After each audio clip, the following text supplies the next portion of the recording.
A 21-year-old man is out here on these fields. He's an officer with the United States Army. And he's going towards a place that would be forever known as the West Woods, which really wasn't the West Woods at the time. This battlefield is in Sharpsburg, Maryland. A bullet rips through his throat. He reaches up and he is expecting to feel the end of his life coming. But to his surprise, it's just warm blood, and he's able to stagger off this field and find help. That young 21-year-old man would go on to become one of the most influential Supreme Court justices in American history. Who was he? What did he do here at Antietam? We're going to explore that story, and I'm going to take you to the place where he was actually shot here on this field.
Welcome back to History with Waffles. We're here at the early morning hours in Antietam, or Sharpsburg, Maryland, the actual town. And we're walking this field out here towards the West Woods right now to tell the story of Oliver Wendell Holmes Jr. And the reason why we want to tell that story is because he's one of the most famous people to fight to come out of the American Civil War, in my opinion. And his father at the time was also a very famous person. He was a young captain out here on this field and a very popular man with his group. He was also a very highly educated person. But his story throughout the American Civil War, he didn't even complete the entire Civil War. He fought just a few years in it. But he hit almost every major battlefield that there was in the American Civil War. And he came out of it with multiple wounds, some of which he should have died from. But this amazing field here would forever shape who he was. And he would go on to have speeches in the future, and he would talk about the men that fought alongside him in places like this. And he held extreme reverence for this field, like many of us do today, except one difference. He actually marched this field. And he actually got hit here at this field. And he actually saw people in his command die on this field. Oliver Wendell Holmes had one heck of a life.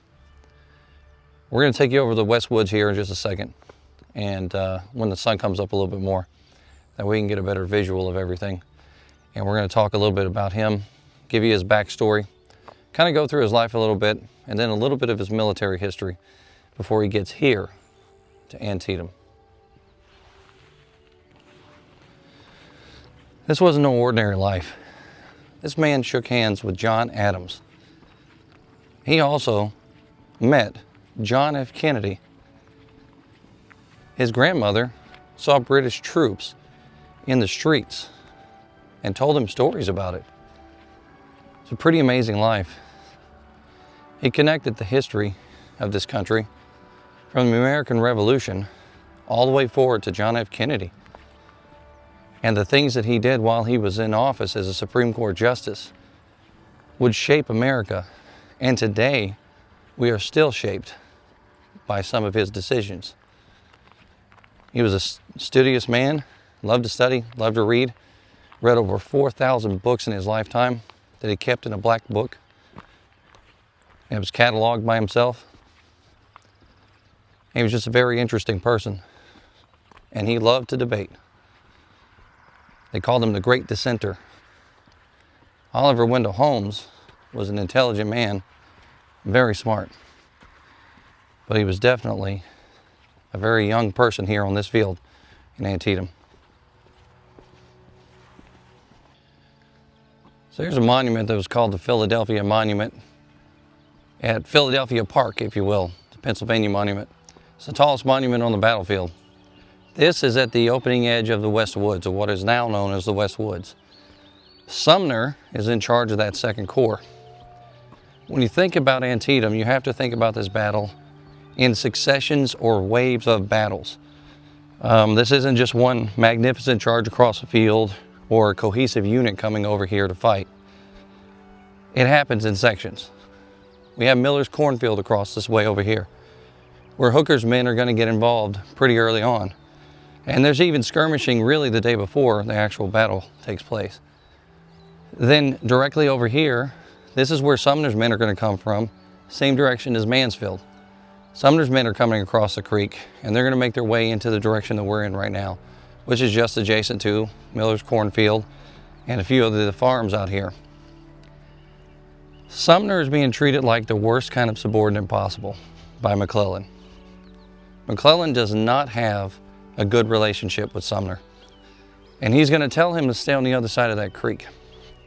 He's going to tell him not to get into the action until he is told to move. Then he's going to tell him when he comes across that creek to not be involved until he is told by Hooker to come up. Well, Sumner is going to loosely interpret those orders. He's going to go ahead and advance some artillery. Then when he gets over to the other side of the creek, instead of pausing his men and waiting for orders to come across from Hooker, he's going to go ahead and send word forward. Do you need help? Do you need assistance? That sort of stuff. And he's going to continue to do that while he's moving his men in place, which kind of helps out the action over here at the West Woods. But everything is so confused out here that what Sumner does in this location really doesn't amount to much. The fighting here is furious, furious. 20th Massachusetts comes into this fight and ends up losing a lot of people on this battlefield. A lot of the soldiers that come into the West Woods, we're talking like 35 to 55% casualty rates of the men that are going into this area over here. It's a huge amount of people to go down at one time. And that cornfield over there, Miller's cornfield, would be the most deadly or the deadliest location out here on this entire battlefield when you talk about casualty counts. Unfortunately for our subject, Oliver Wendell Holmes Jr., he is part of Sumner's group, the Second Corps coming across. So his officers already got a terrible relationship with the commanding general, General McClellan, and he is going to be a part of that wave that comes across and gets disconnected. And instead of a general engagement with an entire corps coming through here, what you end up having is a division that initially starts the attack and fights in here. And then an entire left wing of the men that are fighting here, with the Pennsylvanians anchoring that left wing, ends up collapsing and running back through the fields that they just came from. As a result, the men that are fighting here in the center at the West Woods, they are going to be unsupported for a while. And that's going to cause a lot of casualties. So now it's time for some battlefield orientation out here. And I hope you guys forgive me. I've been battling a cold for probably a better part of 3 weeks now. Something hit me up here, and it's been holding on to my voice for quite some time. Where I'm standing right now is just in front of the location known as the West Woods. And the Delaware Monument is right here. Just kind of give you a little bit of a view of where I'm at. And I'll see if I can't put a map up on the screen here so that you can better see my location. Let's zoom out a little bit. There we go. Now coming across this field, so right in front of us here, we're looking at one of the pikes. I believe that's the Hagerstown pike going through there. And coming through that location, you're going to have Sumner's Corps, the Second Corps. And one of the books I like to use is this nice little field guide right here. Sedgwick's men are coming into the West Woods here. Initially, you have that 1st Minnesota, 82nd New York, and the 15th Massachusetts, which is anchored way out there along the West Woods. And then behind them is the 59th New York, the 20th Massachusetts, the 19th Massachusetts. Off in this direction over here, this is where Goodrich's men are coming through and into the initial portion of the fight. That's going to be the 3rd Delaware, the 78th New York, and the 60th New York. And Goodrich is going to go down in this fight and end up dying as a result of the fight out here at Antietam. Caddy corner off into the left-hand side, so kind of off and to the left over here. You're going to have the 7th Michigan, the 42nd New York, and then the 34th New York and the 125th Pennsylvania. And that's all next to a place that would forever be known as Barksdale's Ravine. And that's right behind the Dunker Church. So the Dunker Church is kind of off in this direction over here. The ravine is way back there past the woods. And you'll see the 125th Pennsylvania Monument out there as well. So that kind of sets the stage for troop movement. From where we're at, Miller's cornfield is over here, the Poffenberger Farm and all that good stuff. And then this is another deadly section of where the soldiers are coming through here. Bloody Lane is off in this direction over here, or the Sunken Road. And then, of course, the bridge, the infamous bridge, is off in the distance over there as well. Now, one of the best descriptions that I've heard about this battlefield, and I can't remember where I read it, but it talks about the 20th coming on this field. They come into the fight long after it's already started. And they're actually going to go across those fields behind us there, which is roughly adjacent to the Miller's cornfield, and they're going to see bodies laying everywhere, casualties, mounted up all over the place. Both Confederate and Union soldiers laying out in these fields as they're coming across. This is what they're marching into. They can hear the sounds of battle all around them as they're coming across that field. Smoke is in the air, cannons are booming and exploding. They can hear men screaming off in the distance, and actually, they can actually see the formations of men. One of the best descriptions of the fight out here comes from some of the letters of the soldiers that are fighting out here. They talk about fighting furiously, screaming at each other and laughing, all at the same time for no reason. Being so overwhelmingly angry at their enemy that they charge furiously and they fight like devils. The men that are out here know that they're in a struggle for their life. And when they finally get soldiers on the run, like the Confederates are, headed back towards the West Woods, it's this overwhelming feeling that they're having when they go and attack them. But it won't last. The Confederates give up all the ground back here. They actually had the high point, and their artillery was out there on that field. Eventually, there's enough reinforcements by the Confederates over here in this field that they stop the bleeding, and they are able to support each other and push those Union soldiers out of these West Woods. Oliver Wendell Holmes Jr. was born in 1841, and his father was a pretty famous person, a solid poet for sure. He ends up writing an article about finding his son out here and actually finding him in Hagerstown after the Battle of Antietam. Oliver Wendell Holmes ends up going to Harvard in 1857, but instead of graduating, the American Civil War breaks out and he completely drops his studies to join the military. Because the fighting isn't, it doesn't bring him into the fray yet, they were able to convince him to go back and take his last tests so that he could graduate and become a Harvard graduate. So in 1861, that's what he becomes, a Harvard graduate. He's caught up in the fever for the fight. He's a young man and he wants to be a part of it all. He wants to do his part. He's also an ardent abolitionist, more so than his father ever was. And he's really wanting to make his mark in the American Civil War. He's not thinking about his future just yet. He wants to give his life to this cause.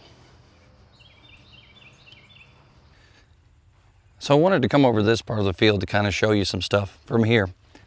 This is the Mumma's Farm area, right back here, where the Mumma's Farm ends up burning down. And we're going across this field to a high point in the ground. And I will point you back towards where Oliver Wendell Holmes and the 20th Massachusetts would have come from. Again, this fight has been going on since early hour. We're talking cannon, artillery going off at about 5 o'clock in the morning, maybe even earlier than that. And these men are fighting each other across these fields out here for a very long time before the 20th gets a chance to fight.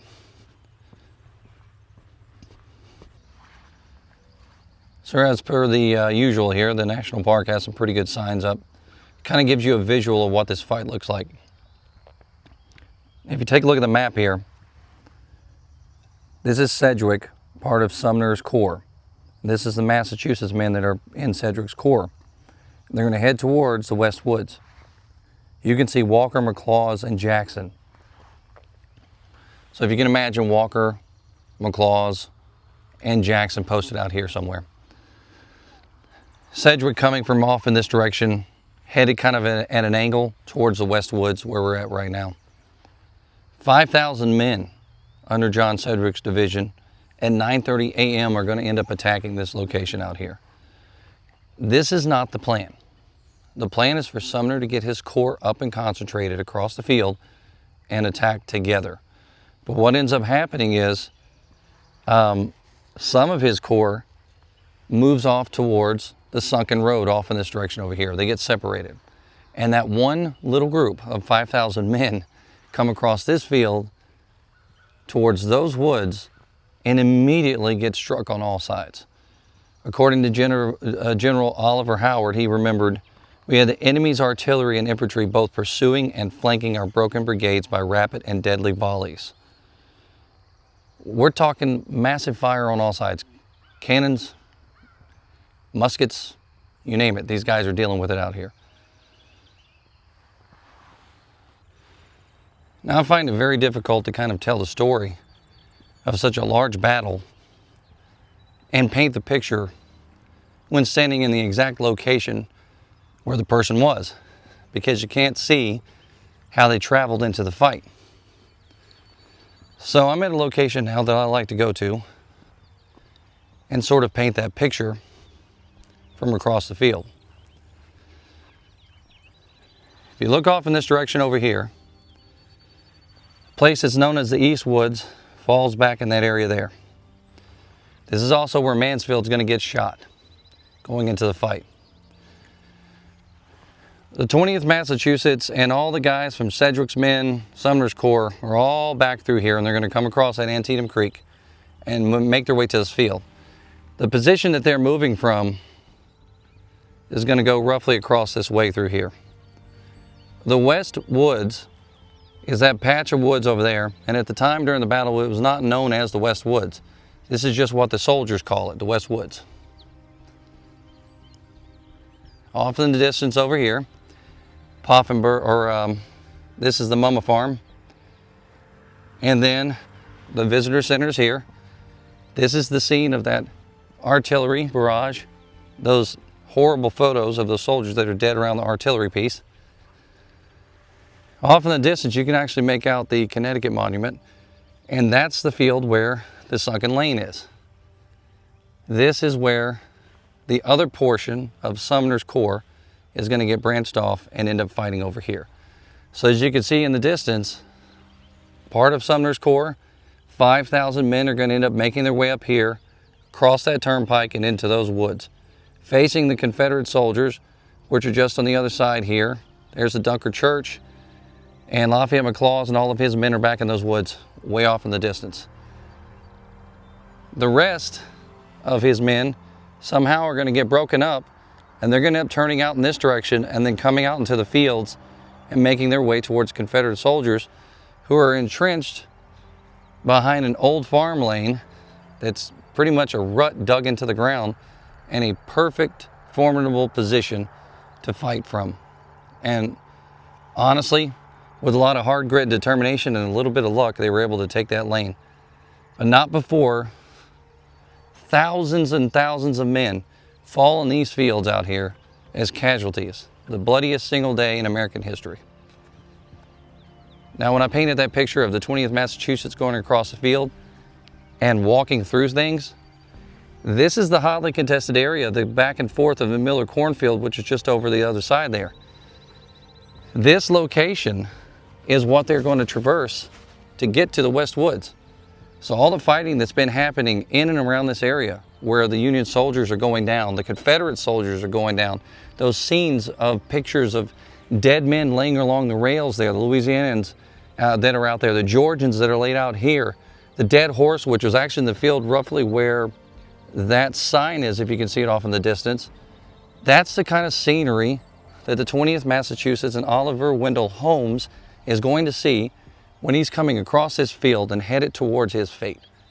And that bullet, had he moved in just one direction or another, either misses his neck or hits him and kills him.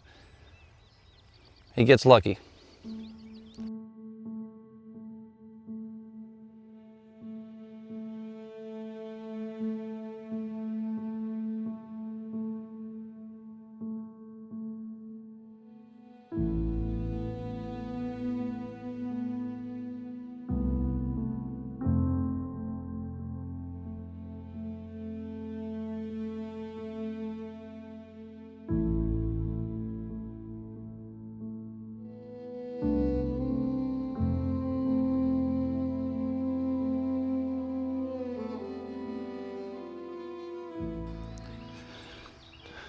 Oliver takes to Army life just fine. He becomes the first lieutenant of Company A of 20th Massachusetts. He goes on to be a captain in March of 1862. But Ball's Bluff would be the battle that would test him really the most. And it's early on. He ends up getting shot in the chest. And it was a disaster of a fight. He saw the worst of leadership right there on that field. And as a result, he bleeds for it. And as he's laying on the ground, thinking that he's going to die, he carries a bottle of, I believe it was Dilaudid on him. And he had every intention of taking his own life if it's going to go for the worst. They convince him in the hospital to take some medication for pain, and they get him to go to sleep. Somebody removes that bottle from his hand. He never has that opportunity again. And he writes back home. He doesn't really tell them that, but he kind of tells them in a roundabout way that he was ready to die. He was prepared to go. After that moment, he never does that again. It's mostly a struggle to stay alive, because once he gets through that, he wants to live. And he starts to turn towards this war in a different way. His thought process about the American Civil War changes. And it's not very quick, but over time, he turns against war. And he doesn't want anything to do with it. He hates it. And he sees all the blood and carnage going on around him and his friends dying. And that really turns his stomach sour towards this thing called war. So like I said earlier, everything is in succession. It's in little broken up pieces, right? So we're talking like 9:15 during the daytime before Sedgwick starts coming from the East Woods, headed towards the West Woods. And you can see this nice map showing the Hagerstown Turnpike, the Poffenberger Farm, remnants of Jackson and Hood, the Hauser Farm. This is where those cannons are going to be placed. They're going to hit Sedgwick as he's coming across. McLaws, Early, and Walker. 5,000 men coming across this field. Out of the 5,000 men, 2,200 of them would be left as casualties across this field. One of those casualties is going to end up being Oliver Wendell Holmes Jr.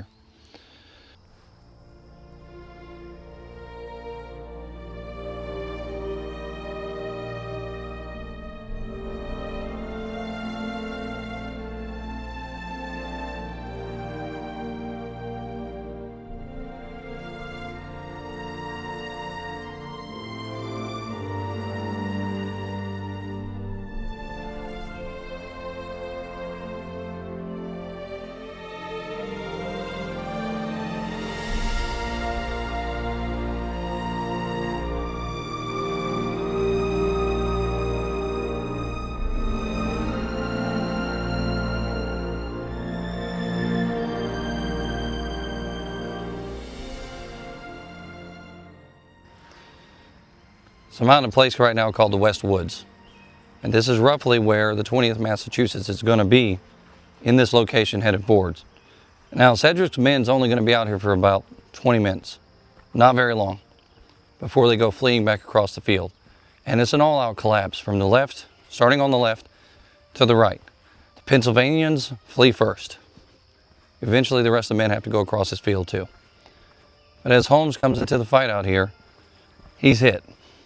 The bullet enters his neck, tears through muscle, rips a hole open inside of his neck, and barely misses the carotid artery by less than an inch. That's how close he is to death. Which is absolutely insane if you think about it, because the same thing happens in Bluff. He gets hit by a bullet which rips through everything in his body and barely misses vital organs, barely misses his heart by just less than an inch.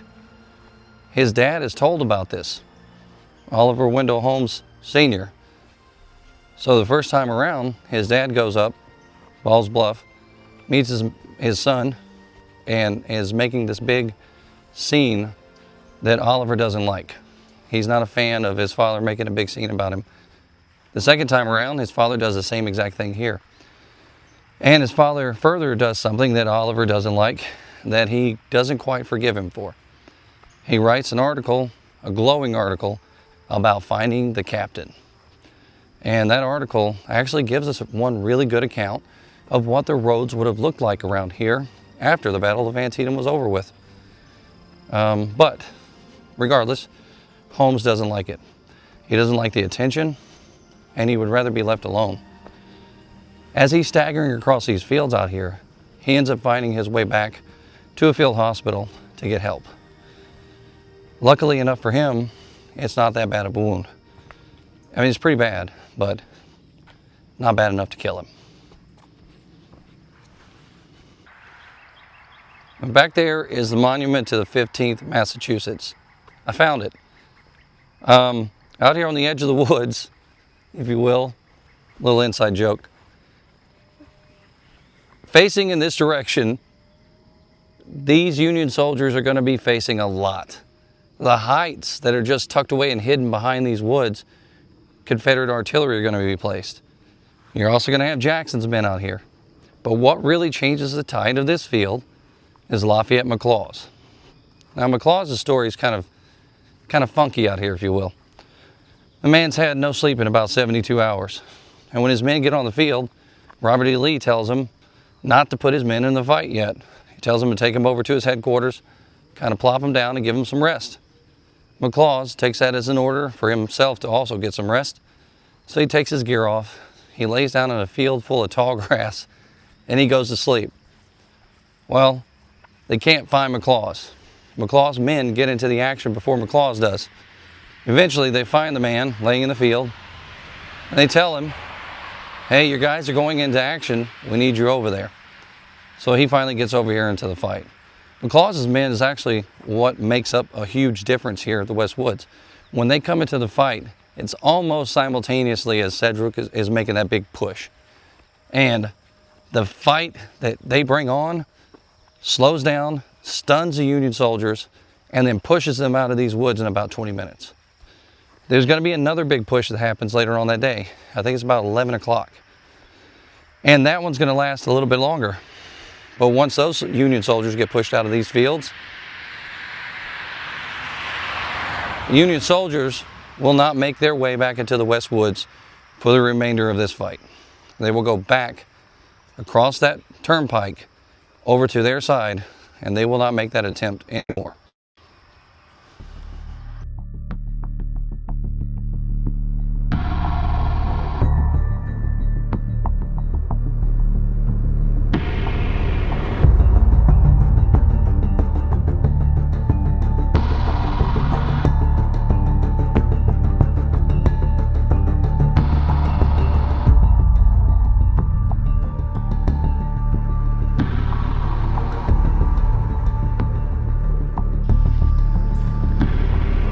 So it was written that Oliver was attended to by a doctor out here on this field, or a surgeon of some sort.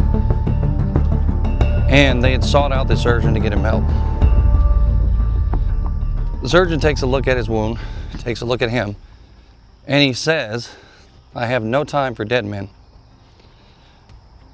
He thought Oliver Wendell Holmes was going to end up dying. Left him for dead. This man ends up recovering from this wound. Ends up living for a very long time after this battle. And it kind of makes you wonder, how many times did someone get passed over because they assumed he was going to die based on the look of a wound? Oliver Wendell Holmes makes it off this field, and he's a lucky man to be alive.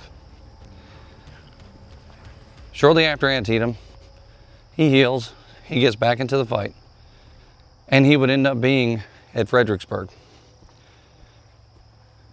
Just happenstance, he gets a bad case of dysentery. His sickness kind of keeps him out of that fight. So realistically, he might have saved his life.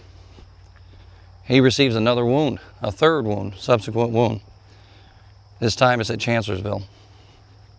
Again, Holmes is taken out of the fight. He ends up missing the Battle of Gettysburg, which would have seen him fighting a ferocious fight, because the 20th Massachusetts was there and involved on that third day when Pickett's charge came across that field. Later on, he goes into the campaign that's going to be known as the Overland Campaign. And that's when things take a turn for him personally.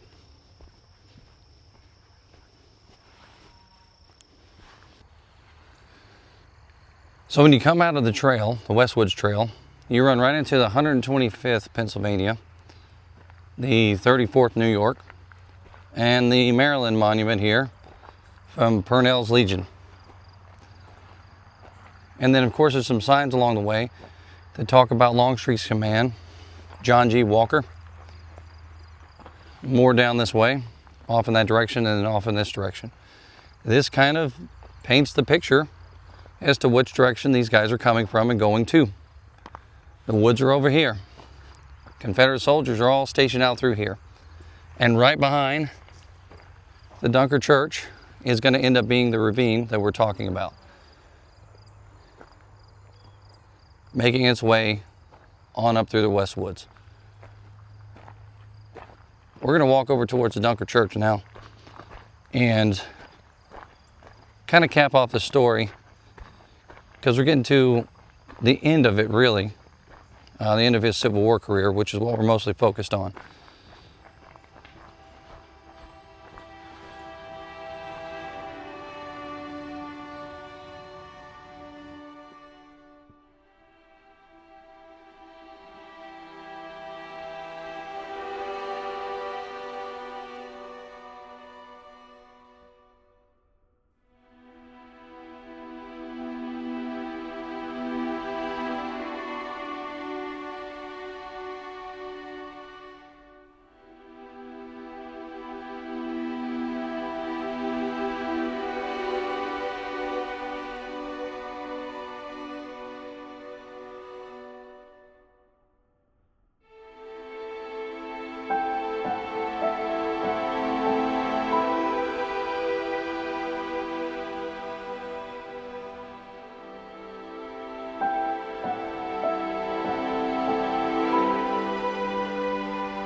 This whole time during the American Civil War, correspondence are going back and forth between Oliver Wendell Holmes and his family. Oliver writes back telling them, I should call him Wendell because that's the preferred name, but he writes back telling his family, his mother specifically, that he's kind of had enough of it. He's going to finish out the campaign, the Overland Campaign. He's going to see it through until the end, and then when his enlistment's up or his contract is up, he's going to not submit for another contract. It's going to be done, and he actually says that he wants a future. He's looking into the future. He wants to live, just like a lot of these soldiers did. But many of them didn't have as much going for them as Oliver Wendell Holmes Jr. A lot of them didn't have rich families to go back home to, a Harvard education under their belt, and the possibility of becoming a lawyer. Many of them had farms that were decimated, destroyed by the war. A lot of them were just poor people fighting in this war, this rich man's war. So Oliver Wendell Holmes, he could see the writing on the wall, and he's watching people around him die left and right. One of his best friends ends up in the 54th Massachusetts. Oddly enough, Oliver Wendell Holmes was considered for a position, and he turned it down. He wasn't going to be a part of that. As much as he believed in abolition, and as much as he believed in the cause that the Union fought for, he kind of saw the writing on the wall and knew it was time to go. He becomes an admin officer, if you will. He's on horseback, and he's taking orders back and forth. He's scouting. So during the Overland campaign, the man is constantly in the saddle. And I think it was said that the Union Army did like some 220 miles of constant marching and fighting. Oliver Wendell Holmes probably doubled that in the saddle. And then he's sent north. He ends up at Fort Stevens, and that's when he sees Lincoln on the wall of Fort Stevens. His enlistment's up, and he goes back home. That's the end of his American Civil War story. But that's not the end of his story. After leaving these fields here in Sharpsburg, Maryland, this young man who was known only to his friends and his family, he was just a captain in the United States Army, walks away with a different perspective on life. He no longer sees his service to a cause as something that he's going to throw his life away just simply for a cause. He now looks at service as a duty that he signed up for and that he must do to the best of his ability until that duty is over. And if that means his life is sacrificed, then that's exactly what ends up having to happen. But he's not going to throw away his life needlessly. He's starting to see a future in his head. He wants to practice law, and he wants to have that future. And once that creeps in, he's looking forward to the end of this war. In 1867, he is appointed to the Massachusetts bar, and he becomes a lawyer. He ends up practicing law for 20 years in his hometown in Boston. Eventually, he is appointed to the Supreme Judicial Court there in Massachusetts. And in 1902, President Theodore Roosevelt ends up appointing him to the Supreme Court. And for a long time, he was the longest standing Supreme Court justice in the history of the Supreme Court. The man was pretty amazing. And all the people that knew him talked about how much he liked to discuss, talk things through, think about things, his healthy appetite for breakfast, the conversations that he would hold with people at a higher level, and how he just he saw things a little bit differently than most people. But Oliver Wendell Holmes, for sure, was a very interesting person. In this battle here, the Battle of Antietam, here in Maryland, or the Battle of Sharpsburg, depending on which side you're in, this battle becomes a very pivotal point in his life, and it changes him forever. Many people were left behind on this field, and they didn't get the chance that he got. And he made the most of his chance when he left the Civil War. Made the most of his life.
I hope that you've enjoyed our story out here at Antietam. I've had a blast filming this for you this morning. And I do mean this morning. We put this together this morning starting at 5 o'clock and edited it, did it all in one day. It's been a very busy week, a lot of travel happening. So I wanted to make sure to get this story out there today for you guys that have been asking for some more Antietam content. I love this field and I'm happy that I'm so close to it now. Well, I hope to see you out there in Gettysburg or here at Antietam, or many of the other fields that we're going to travel to and cover across this great land of ours. It's been a pleasure making these videos for you. Until next time, this is History with Waffles.